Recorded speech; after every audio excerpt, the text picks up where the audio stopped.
Area can now take a deep breath and rest easy tonight after Victoria Hudson was found safely and returned to her family. Good evening and thanks for joining us tonight. I'm Victoria Bailey.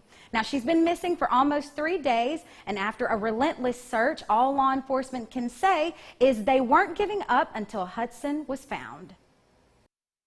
The good Lord just blessed us in the end. She's safe and sound. The extensive 3-day search ended with Victoria Hudson's safe return.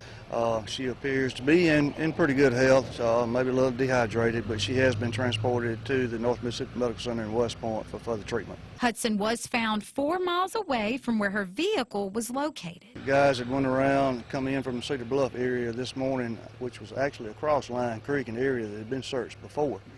But again, just basically what she could tell me real briefly, that she'd been staying in some deer stands at night and been continuously walking. So again, it was just one of them deals where we had missed her probably a couple times. She'd actually seen the helicopter yesterday when it flew over.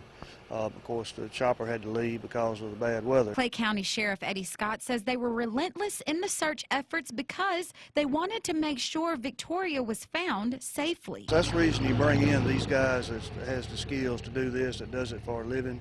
And again, they just kept on and dotting the I's and crossing the T's in this thing. Scott says it's wonderful to have Victoria back, but her return only generates more questions. We still investigating because of the fact of how she got to that location that night that far off the road. So she still has some answers for law enforcement that we're going to want to know about, because it took a lot over the last 3 days, a lot of resources that we had to use in order to find her. So she's going to owe us an explanation. Scott says he's happy to be able to rely on other law enforcement agencies to assist in the time of crisis. I just want to thank all of our volunteers, our Homeland Security, our Regional Task Force, MEMA, and all the volunteers community that's helped us with this.